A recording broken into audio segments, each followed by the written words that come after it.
जय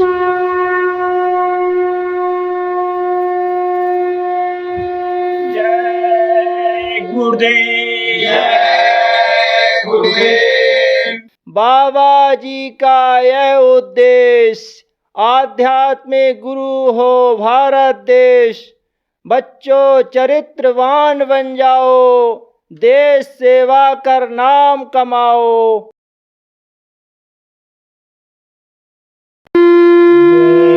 जय गुरुदेव।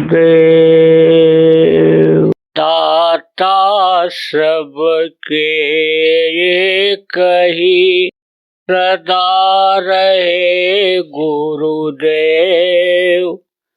तुमको लाख प्रणाम है, सतगुरु जय गुरुदेव।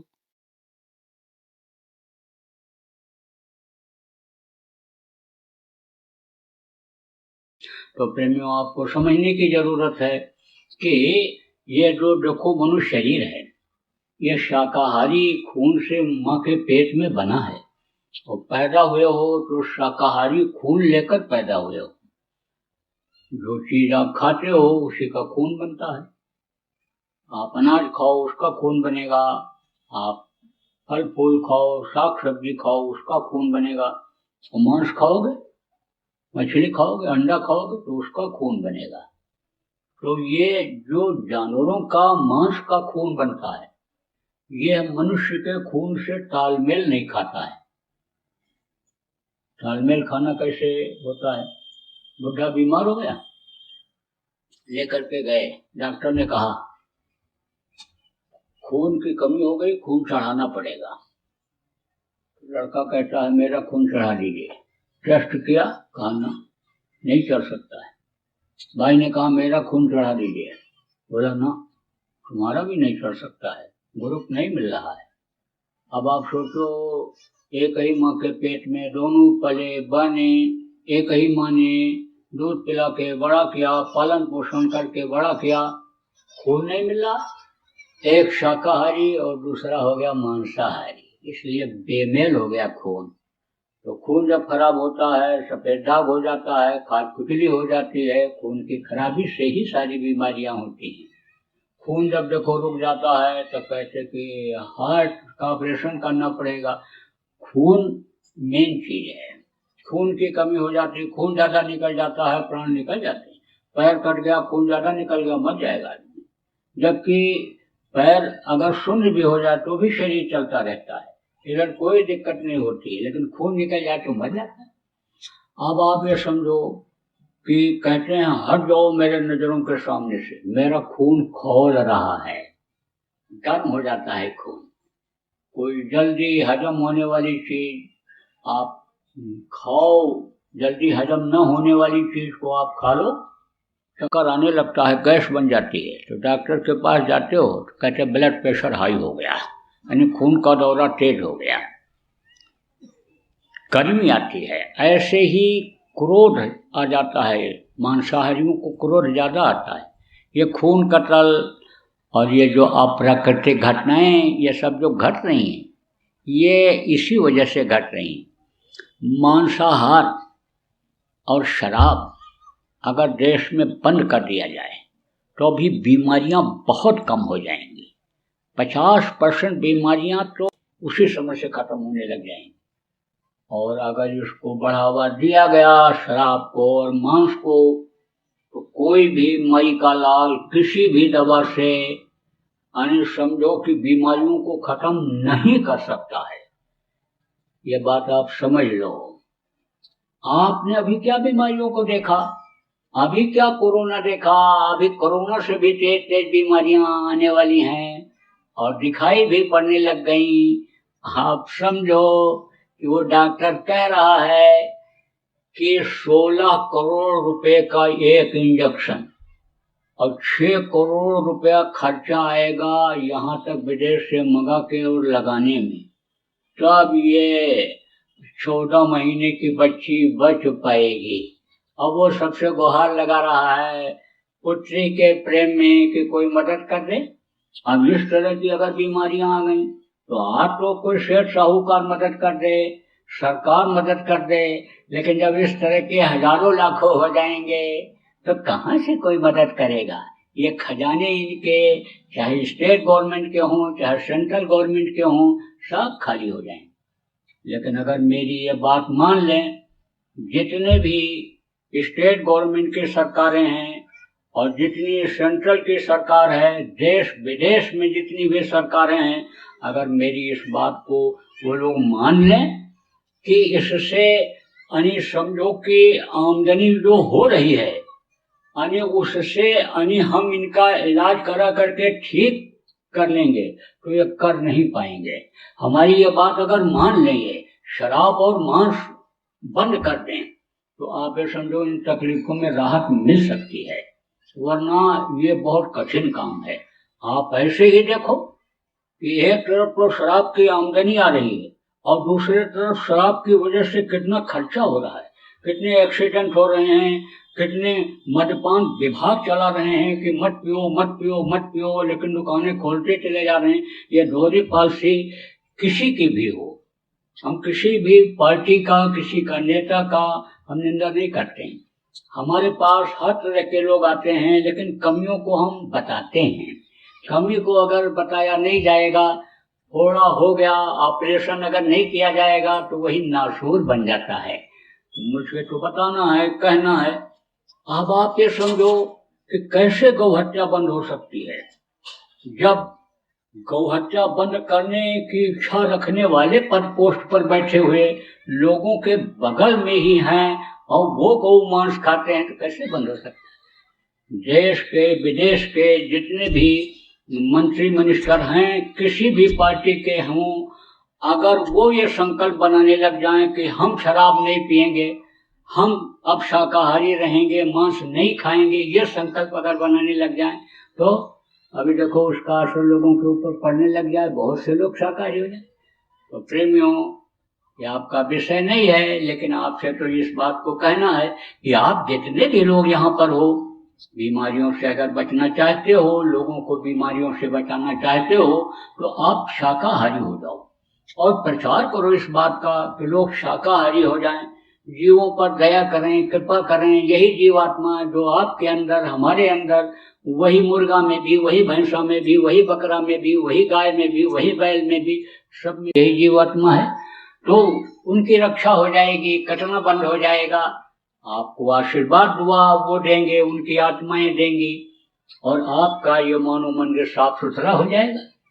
आप देखो मिट्टी और पत्थर का मंदिर बनाते हैं, उसमें ले जाए कोई मुर्गा मरा हुआ, बकरा मरा हुआ, अगर कोई भी जानवर मरा हुआ डाल दे, तो पूजा पाठ कोई करेगा? आप करोगे? नहीं करोगे, कहोगे जगह गंदी हो गई। भाई ये मानव मंदिर जो भगवान का बनाया हुआ, इसको गंदा करके कोई पूजा उपासना करेगा, प्रार्थना करेगा, तो स्वीकार होगा? यही कारण है कि देखो इतना पूजा पाठ हो रहा है, इतना अनुष्ठान हो रहा है, इतना मंदिरों में लोग जा रहे हैं, लेकिन तकलीफें नहीं जा रही। न समय पर जाड़ा, न समय पर गर्मी, न समय पर बरसात हो रही। जबकि एक समय ऐसा था कि किसान अपने खेत में खड़ा होकर के हाथ जोड़ करके पानी मांगता था और बादल बरस जाते थे। एक बार सतयुग में बो करके लोग चले आते थे, जब जरूरत पड़ती थी बादल आके बरस जाते थे, जब जरूरत पड़ती थी फिर बरस जाते थे, खेत की सिंचाई हो जाती थी, फसल तैयार हो जाता था, काट करके ले आते थे। 27 बार काटते थे, एक बार केवल बो के चले आते थे। और अब देखो कितनी लागत लगती है, कितना खाद, कितना बीज, कितना समझो कि जहरीला बना लेते हैं लोग खाद बीज डाल करके अन्न को, कि अन्न ही दूषित हो जाता है। अब आप समझो कि नियत लोगों की खराब हो गई, मिलावटी चीजों को उतार दिया बाजारों में, अब उसको आदमी खाएगा तो रोगी होगा कि नहीं होगा? तो नियत से बरकत होती है। नियत उस समय अच्छी थी, लोगों की नियत अच्छी हो जाएगी। और नियत कब अच्छी होती है? जब मन शुद्ध होता है, जब शरीर शुद्ध होता है, तो इसको शुद्ध करना बहुत जरूरी है। तो कहने का मतलब यह है कि शाकाहारी रहो, खून को खराब मत होने दो, क्रोध से बचो, काम से बचो। देखो जो मांसाहारी होते हैं कामी भी ज्यादा होते हैं और क्रोधी भी होते हैं। और उनको ज्ञान नहीं रहता है, उनकी बुद्धि भ्रष्ट हो जाती है। आप देखो, एक कमरे में 4 बैल बंद कर दो, शाकाहारी, चारा डाल दो, खाएंगे, सुबह दरवाजा खोलोगे आराम से निकल जाएंगे। दूसरे कमरे में 4 कुत्ता बंद कर दो और रोटी डाल दो, और रोटी भी खाएंगे, भौं पाँ पाँ पाँ चूं चूं करते रहेंगे, रात भर नोचेंगे एक दूसरे को। सुबह जब दरवाजा खोलोगे, किसी का कान कटा हुआ, किसी पूंछ कटी हुई, किसी के पैर से खून बहता हुआ दिखाई पड़ेगा। अब आप ये समझो कारण क्या है? कारण है मांसाहारी। तो मांसाहारी जो होते हैं उनके अंदर क्रोध जल्दी आता है, इसलिए मांस सब कुछ मिला करके खाने वाली चीज नहीं है। किसके खाने के लिए बनाया? जिसके दांत नुकीले होते हैं, आंखें गोल होती हैं और जो चाट के पानी पीते हैं, उनके लिए बनाया। मुर्गा भैंसा ये सब यानी कौन खाता है? जो नुकीले दांत वाले हैं, जैसे शेर हैं, जैसे चीता हैं, गैंडा हैं, ये जो खाते हैं मांसाहारी जानवर हैं, उनके लिए बनाया गया। मछली किसके लिए बनाया गया? आदमी के लिए, गिद्ध और कौवों के लिए। मछली का काम क्या है? सफाई करना। आप तालाब में जाओ, लेट्रिन करके टट्टी करके धोने के लिए जाओ, टुकड़े गिरेंगे, मछली खाएगी। खखार के थूक दो, मछली खाएगी। गाय बैल भैंस कोई आ जाए, पड़ जाए, उसमें गिर जाए या कोई डाल जाए तो मछली उसको खाएगी। मर जाती है तो पानी के ऊपर तैरती है तो गिद्ध और कौवा खाते हैं, उनका भोजन है, आदमी का नहीं है। तो गिद्ध और कौवों पर दया करो, उनका मत छीन करके खाओ आप, नहीं तो वह समझो कुदरत सजा दे दे। कहते ना, मारना छीनना और ये सब, इससे क्या होता है? सजा मिलती है। देखो, द्वापर में महाभारत क्यों हुआ? 11 छोड़ सेना क्यों खत्म हुई? इसी वजह से कि दूसरे का हक छीना था उन्होंने। कहा सुई के नख के बराबर भी जमीन नहीं देंगे। तब कृष्ण को महाभारत कराना पड़ा। समझो कि एकदम से बिल्कुल फकीर हो गए, नंगे हो गए, जबकि राजा जैसी ठाट थी। देखो, इधर उधर भग करके कानवास करना पड़ा, इधर उधर भगना पड़ा। तो अब आप ये समझो कि क्या क्या तकलीफें झेलनी पड़ी।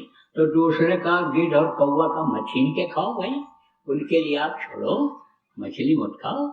अंडा देखो, अंडा क्या है? ये माताएं मासिक धर्म होती है, खराब खून इकट्ठा हो जाता है तो बच्चा बन जाता है। मुर्गियों का खराब खून, उनके टट्टी पेशाब का खराब हिस्सा जब इकट्ठा हो जाता है तो वही अंडा बन जाता है। अब डॉक्टर साहब लोग तो कहते हैं, कुछ लोग, सब नहीं, कुछ लोग, अंडा खाओ ताकत आ जाएगी, बच्चे को खिलाओ ताकत आ जाएगी। लेकिन उन्हीं डॉक्टर साहब से कहो कि मुर्गी का पेशाब पियोगे? मुर्गी जो लेट्रिन करती है, टट्टी करती है, उसको खाओगे? तो मार के भगाएगा डॉक्टर। अब देखेगा जबरदस्त है, कोई दाऊ है, कोई पंच प्रधान है, सरपंच है, कोई है, तो उनको हाथ जोड़ के कहेगा जाओ जाओ, आपका इलाज हमारे यहाँ नहीं, हम नहीं इलाज करेंगे, आप कैसी बात करते हो। और या तो ले जाएगा, इंजेक्शन गिरा के लगा देगा दिमाग का, इसका दिमाग खराब है।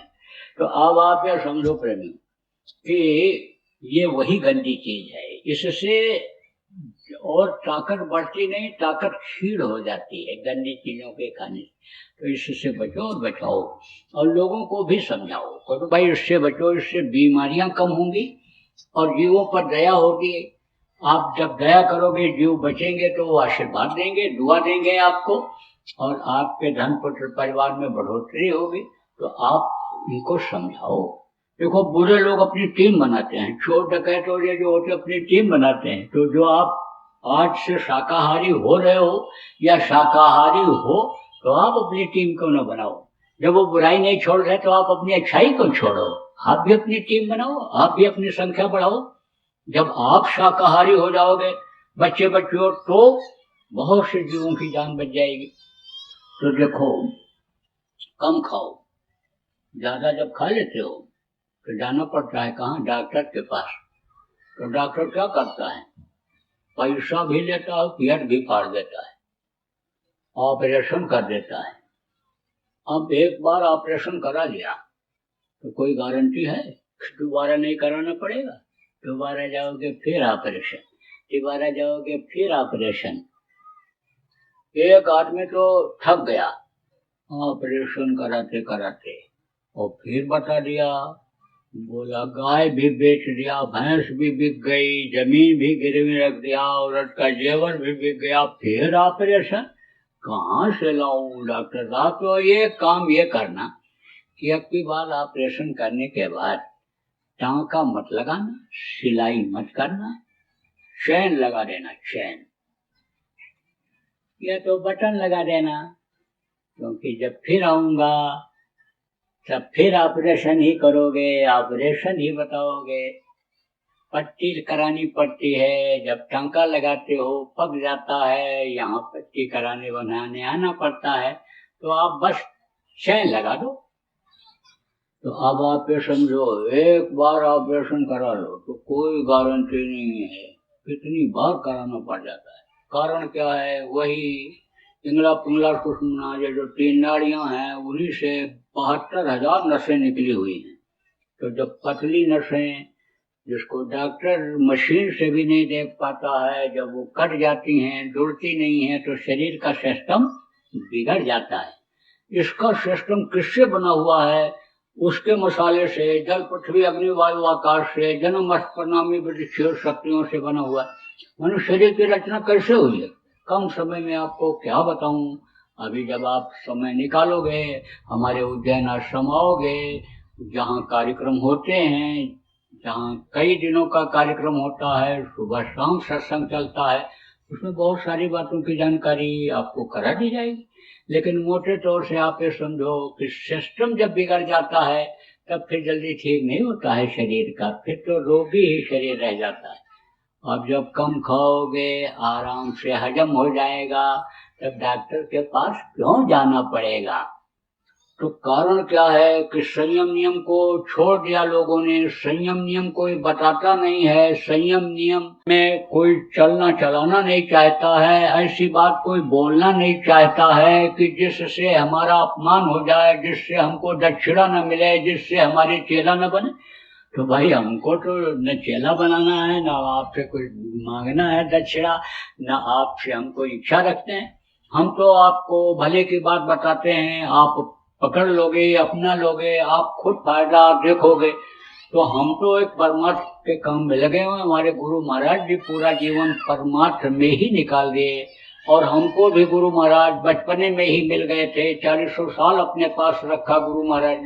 तो हमने भी अपना कोई न तो घर बनाया, न घर बसाया, न कोई बीबी बच्चों का चक्कर रखा, न कोई दुकान खोला, और न कोई कल कारखाना खोला, न कोई अपने लिए शरीर के लिए कोई काम किया।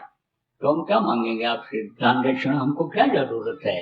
और फिर अब 72 साल की उम्र पूरी हो गई, आप समझो 100 साल की उम्र इस समय देखो कौन पूरा कर पाता है।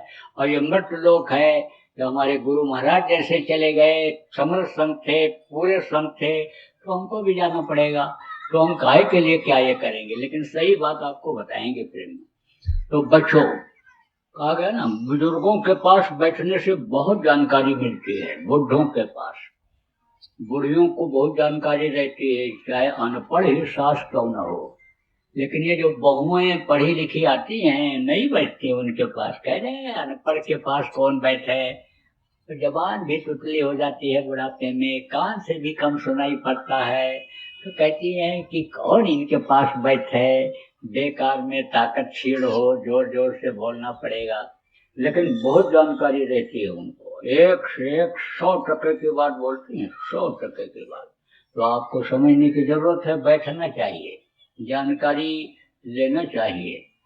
कहा ना वो बुढ़े को छेड़ दिया लड़कों ने, कहा तुम डर गए हो, आज कुछ बोल नहीं रहे हो काका, क्यों नहीं बोल रहे हो। तो कहे हम डरते नहीं किसी से। क्यों नहीं डरते हो, डर गए होगे तुम, बंदूक है उनसे नहीं डरोगे, गांव में दाऊ के पास बंदूक है, उनसे नहीं डरोगे। नहीं डरते हैं, तुमको गोली मार देंगे। कहा 2 नली की है उनके पास, हमारे पास 10 नली की बंदूक है। काका 10 नली की बंदूक, न देखा न सुना, 10 नली की बंदूक कैसी होती है। होती है, रखता हूँ, हमेशा साथ रखता हूँ। काका तुम तो खाली धोती पहने बैठे हो, कंगौछा डाले हुए, तुम कोई बनियान और कुर्ता भी नहीं पहने हो, तो 10 नली की बंदूक रखे कहाँ हो? रखे हूँ, मौके पर निकालता हूँ। अरे तो दिखा दो काका। मौके पर निकालूंगा? अरे काका समझ लो मौका ही आ गया, बता दो काका, बता दो काका, बता दो। सब कहा अच्छा देखो, ये 1 नली, ये 2 नली, ये 3 नली, ये 4 नली, ये 5 नली। 5 नली ये और 5 नली ये। जब 10 नली ऐसे दिखाता हूँ किसी को ऐसे, तो बड़े बड़े सिर झुका देते हैं मेरे सामने, वो भी ऐसे सिर कर देते हैं जब मैं ऐसे 10 नली दिखाता हूँ। तो कहा ना कि लघुता से प्रभुता मिले, प्रभुता से प्रभुता। सीटी चावल ले चली आती मस्तक हो, छोटे बन जाओ सब प्यार करने लगे। कोई कितना आकर के चलता हो, पैर पकड़ लो, फिर झुक करके उठाता है, उसको भी झुकना पड़ता है। ऐसे ही छोटे बन जाओ, बर्दाश्त कर लो, गम खा जाओ। गम खाना किसको कहते हैं? बर्दाश्त करना। तो झगड़ा झंझट टल जाएगा। घर में झगड़ा क्यों होता है? तनिक तनिक बात में। तू डाल डाल तो मैं पाट पाट। मशहूर है झगड़ा किसका? सास और बहू का। अब यह है कि गरीब घर की सास और बहू जब लड़ती हैं तो पड़ोसियों को पता चल जाता है, भद्दी भद्दी गाली देती हैं, जोर जोर से बोलती हैं। सब लोग कहते हैं झगड़ा इनके यहाँ होता है, बड़े आदमियों के यहाँ नहीं होता, लेकिन होता वहां भी है। अब वो धीरे बोलती हैं और धीरे ही वो अंग्रेजी में सास और बहू गाली देती हैं। तो अंग्रेजी जो नहीं समझता है उसको क्या पता। अब वो था ना एक समझो अंग्रेजों का समय था, तो अंग्रेज गया हुआ था उधर घूमने के लिए। तो दरवाजे पर पहुंच गया एक किसान के। तो आज की तरह से पेड़ा पर पे तो था नहीं कि खिलावे उसको, स्वागत सत्कार करे। तो लाया, दही रख दिया, दही दूध इसी से स्वागत सत्कार लोग करते। तो दही रख दिया तो उसमें गुड़ थोड़ा सा था, डाल दिया, खट्टा रह गया। तो जब वो खाया अंग्रेज, तो कहा डैम फूल है, डैम फूल। तो उसने कहा कि डैम फूल हमारा नाम रख दिया साहब ने खुश होकर के। अंग्रेज लोग उस समय उपाधि देते थे, भैया साहब, राज साहब, ये वो सब बताते थे। तो कहा डैम फूल, हमारा नाम डैम फूल रख दिया साहब ने, हमको सब लोग डैम फूल कहो। गाँव वाले डैम फूल कहने लगे। उसका लड़का पढ़ता था कहाँ? बाहर। जब आया जब तक वो पड़ोसी आया, ओ भाई डैम फूल हो, भाई डैम फूल हो, डैम फूल। डैम फूल निकले मुंह छाटते होते। लड़का सोच रहा है डैम फूल कौन हो गया, लेकिन जब मुंह छाटते हुए निकले तो कहा अरे पिताजी को डैम फूल लोग कहने लग गए, गजब हो गया। पूछा पिताजी आपको लोग डैम फूल क्यों कहते हैं? कहे भैया वो साहब आया था, हमारा नाम रख गया वो डैम फूल। तो बोले पिताजी मालूम है डैम फूल माने आपको क्या होता है? भैया हमको नहीं मालूम। अब उसने कहा भाई कैसे बताऊं पिता को डैम फूल माने क्या होता है? कहा पिताजी हमारे साथ वो लड़का पढ़ के आया है गांव का, उसके पास चले जाओ, उससे पूछो डैम फूल माने क्या होता है। अच्छा पूछ लेगा, कहे नहीं अभी चले जाओ पिताजी। गया तो कहा भैया तुम पढ़ के आए हो तो हमको बताओ कि डैम फूल माने क्या होता है। तो कहा कि जो है वो मूर्ख जानते हो काका, मूर्ख बेवकूफ जिसको कहते हैं। कहे हाँ जानता हूँ। तो कहा वो गधा?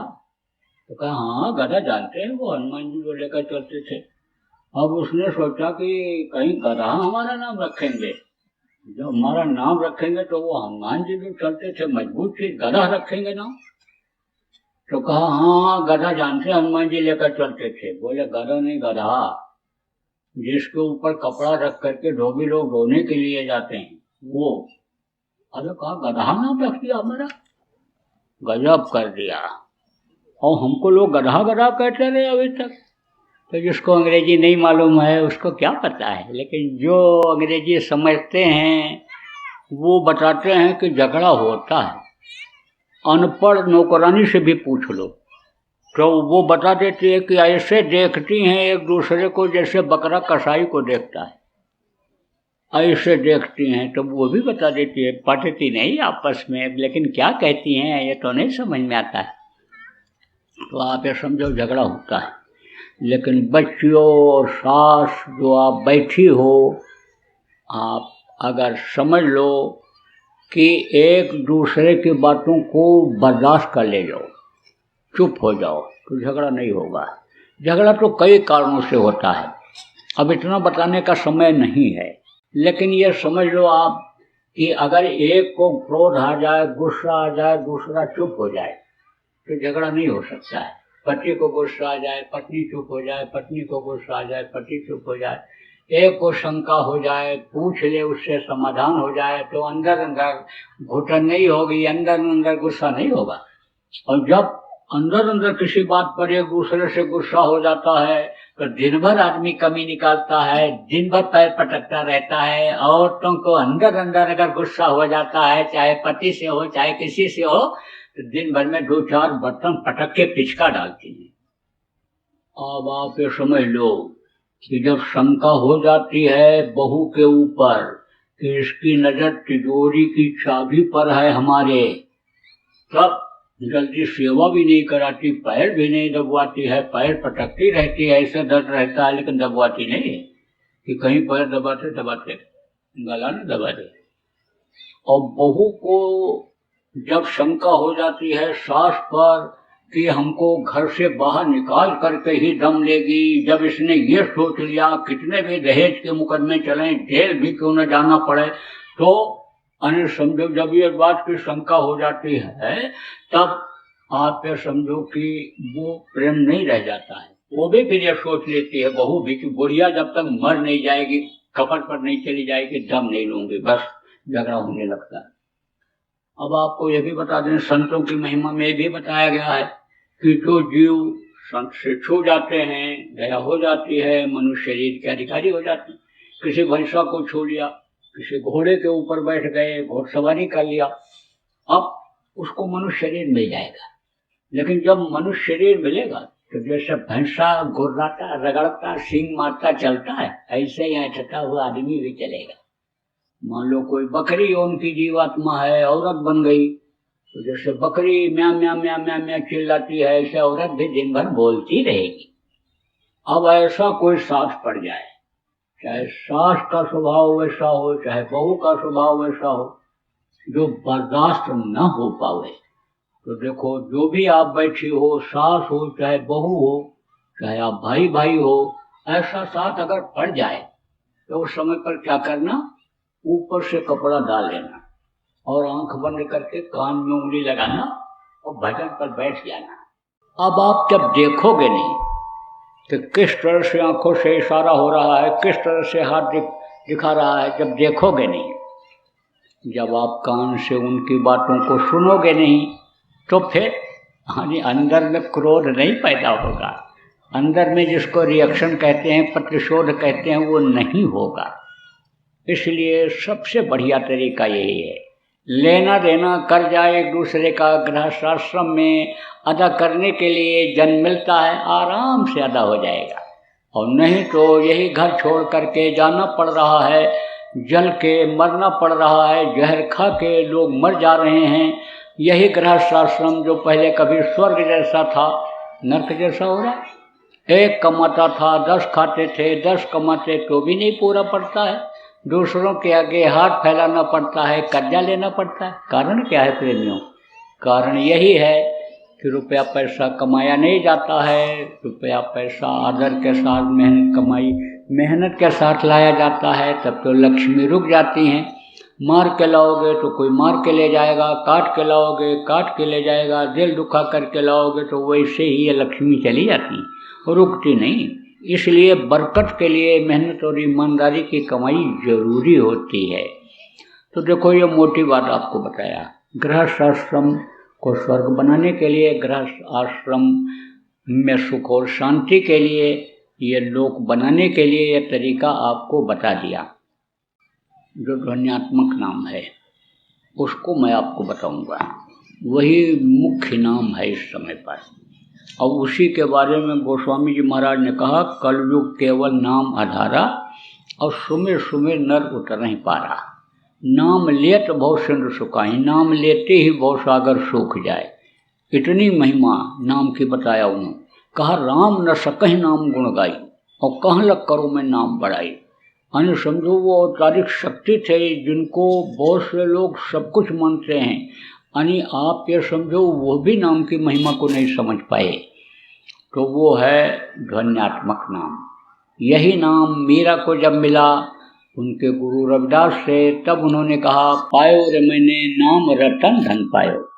और रत्न धन इसको बताया उन्होंने, कीमती होता है रत्न। तो कहा यह नाम रत्न है, मेरे लिए धन है ये। अब आपको मैं ये भी बता दूं कि दुनिया की दौलत से खरीदा जाने वाला यह नाम ही नहीं है। दुनिया की सारी विद्या जहाँ खत्म हो जाती है, आध्यात्मिक विद्या की शुरुआत होती है। ये आध्यात्मिक नाम है। दुनिया का धन जहाँ खत्म हो जाता है, वहाँ से आध्यात्मिक धन का शुरुआत होता है। तो आप ये समझो कि ये आध्यात्मिक धन है। ये नामदान देना कोई आसान काम नहीं, बड़ा कठिन काम है, बड़ा इसमें कर्मों का चक्कर होता है। अब पता चल रहा है नामदान देना कितना कठिन काम है, लेकिन गुरु का आदेश हो गया तो गुरु का आदेश चाहे रैन में हो, बैन में हो, शैन में हो, लागू करना चाहिए। घबरा रहा था कर करके, तो गुरु महाराज बहुत पहले गए थे मेरे लिए कि ये नामदान देंगे, नए लोगों की को नामदान देंगे, पुरानों की संभाल करेंगे। तो आप जो पुराने लोग यहाँ पर आए हो, नामदानी गुरु महाराज के हो, आपकी संभाल के बारे में बताया। और अब फिर एक बार बता देता हूँ कि आप सुमिरन ध्यान भजन अगर करने लग जाओगे, अंतर में गुरु का दर्शन होने लग जाएगा, तो आपकी सारी शंका निकल जाएगा, भ्रम दूर हो जाएगा, गुरु पर विश्वास हो जाएगा। गुरु जब हमेशा आपके साथ रहने लग जाएंगे, आपको दर्शन होने लग जाएगा, तो आपकी पूरी संभाल वही करेंगे। फिर आपको इधर उधर दौड़ने भगने की ज़रूरत नहीं रह जाएगी। यह फोटो भी आपको नहीं लगाना पड़ेगा। फोटो से देखो यानी मुक्ति मोक्ष नहीं होता है प्रेमियों। ये जो आदमी के बनाए हुए देवता हैं, मूर्तियां हैं, इनसे मुक्ति मोक्ष नहीं हो सकता है। ये पत्थर से, मिट्टी से मुक्ति मोक्ष नहीं हो सकता है। ये तो एक यादगार के लिए लोग लगा देते हैं। महापुरुष जब रहते हैं जल्दी उनको नहीं पहचान पाते, जब चले जाते हैं तो मूर्तियां बनाते हैं, स्थापित कर देते हैं, फूल पत्ती चढ़ाने लगते हैं, पूजा पाठ करने लग जाते हैं। जब कैमरा चला तो फोटो खींच करके लगाने लग गए। अब बहुत से लोग तो उन्हीं को देवता भगवान मान लेते हैं। तो आप ये समझो कि श्रद्धा और भाव भक्ति के अनुसार थोड़ा फल मिलता तो है, लेकिन जैसे कि मैंने जीवात्मा के मुक्ति मोक्ष की बात कही, वो नहीं हो सकता है।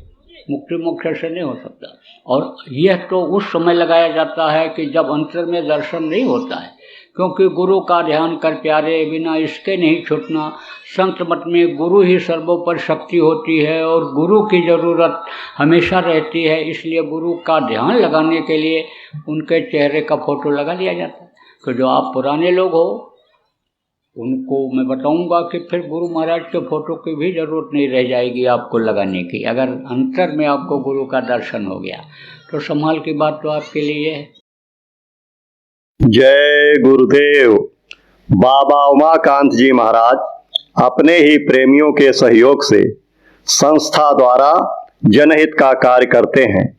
किसी भी व्यक्ति, संस्था व सरकार से कोई भी चंदा, चुटकी व अनुदान नहीं लेते और किसी भी तरह का व्यापार भी नहीं करते। इसलिए आप श्रोताओं को बताया जा रहा है कि बाबा जी के नाम पर किसी भी प्रकार का धन मांगने वाले व व्यापार में प्रचार करने वाले लोगों से होशियार रहिएगा। आपसे यही कहना है कि सत्संग सुनो, समझो और अच्छा लगे तो मानो। आने वाली बीमारी तकलीफों से बचने के लिए कुदरत व सरकारी नियम का पालन करो। आपके सुझाव के लिए व्हाट्सएप नंबर 9575600700।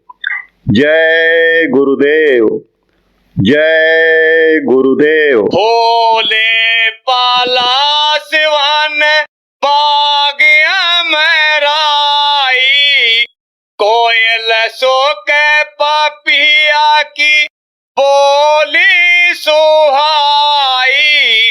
एक तार में आने के जानकार हमारा देश फूले फाले के प्यारा देश फूले फाले।